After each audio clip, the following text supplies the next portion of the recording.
love songs. Men sing about things they'll do for love. But I know actions speak louder than words. Once I so loved a woman, I found a way to conquer a river and built a legend that lasts to this day. Well, that's the fancified tale folks like to tell about me anyway. Sure, I like that woman all right, but what I really wanted to do was build a bridge across that old river. So set a spell and I'll tell you my story, just as I told the campers along the Oconee River for years. My name is Pearl Richard Aycock, and I was born September 28, 1884, to my daddy, Seaborn Pierce Aycock, and my mama, Fanny. I grew up on the family homestead here in Oglethorpe County, about a mile and a half from where Big Creek hits the river. I was the fourth generation to live in that house.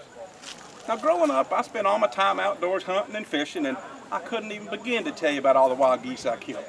Why, I knew the land along that river like the back of my hand. And in 1910, as a young man of 25, I fell for a pretty little Oconee County gal. Lived over yonder across the river.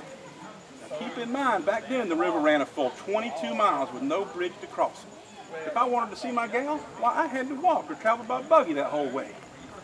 I had made me a little flat-bottom boat when I was younger, and I could use that to go back and forth and go a-courting.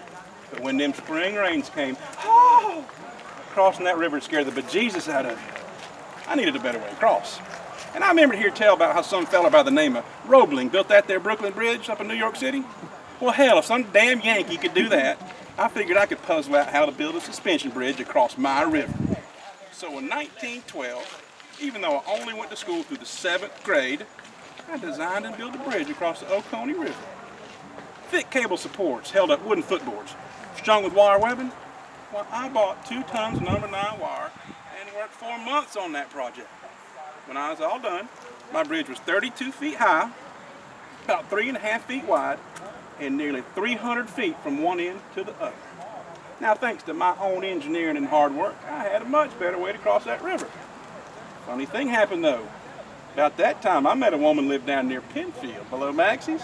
I didn't have to cross the river to court that, and woo, I was sweet on her. And I'll tell you how that turned out. But first, let's get back to talking about my bridge. Now, my bridge was good for more than just going a-courting. Folks from all over used that crossing between the 2 counties, especially during floods. And before long, everybody was using my bridge. Locals would come have picnics on it. Out-of-towners would come gawk at it. On hot summer nights, folks would even sleep on that bridge. Well, I've done that myself a time or two. Now, at the ends of the bridge, I built a couple of camp houses for parties, and during warm weather, campers would come out and enjoy a fish fry or a turtle maul with the critters I caught in the river. They loved hearing my stories around that campfire.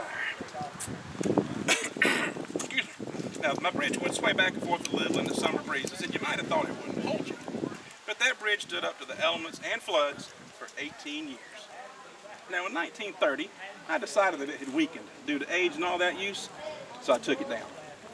Now, I still kept a close watch on the river. I continued my daddy's habit of tracking water levels on the wild Oconee. In 1887, he had cut a notch in a tree to record a high water mark. 80 years later, I recorded a mark a full 3 feet and 1 inch higher than his. Turns out that was the highest level ever recorded on the Oconee River, and a far cry from the drought of 1925 when the water was so shallow. I remember you could wade all the way across it. Now, I kept myself busy hunting and fishing, but I also favored a good garden. I grew giant watermelons, tender roasting, corn, vine ripe, maters, field pea, snap beans, and squash. And my crops always come in earlier than anybody else's. Why, I was known to have vine ripe maters in December. I gave plenty away to neighbors and campers. I probably should have sold them rather than give them away. I also grew gourds and made birdhouses for over 300 families a market. I loved watching them birds flying out of them houses, and they kept the bugs down in my garden. Now, when folks asked me the secret to my gardening, I told them it was hard work. Well, it was hard work. Plus a liquid fertilizer I made myself. Don't ask me to give you the recipe. Now, when you look around, the folks here at Goodness Grows have a decent fertilizer. But it won't hold a candle to mine. Now, some years later, I moved off the family place. It's about 7 miles down the road to Maxie's. Took my sister Hallie with me. Now, if you take the carriage ride while you're here today, and I strongly urge you to do so, that Linda Helmley can tell you all about Maxie's. Now, as I got a little older, I got to where I didn't really like hunting so much anymore. Well, I cared about them critters I used to hunt, and I couldn't kill a wild goose now to save my life. In fact, in November of 1930, me and a friend come across a golden eagle, all tangled up in a muscadine vine and suffering.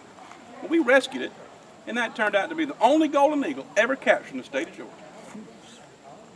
Bet you're wondering what happened to that woman from Penfield, aren't you? Well, we were lifelong sweethearts, but I never did ask her to marry me. Just too much hunting and fishing to do. I remember I kissed her on the cheek. She lay dying. Sure miss that old gal. Anyway, I had a good long life as a riverman and a farmer and a bridge builder. And I died on November the 8th, 1977 at the age of 93. I spent my entire life here in Oglethorpe County, but they buried me at Johnson Cemetery over in Oconee County for some reason. At least it was pretty close to where my bridge was. So if you're traveling through lower Oglethorpe County, there's a street sign that says Wire Bridge Road. If you're sharp enough to see it, you'll be right close to the place where I spent them years building that bridge, exploring that river, and telling tall tales. Thank y'all for your time.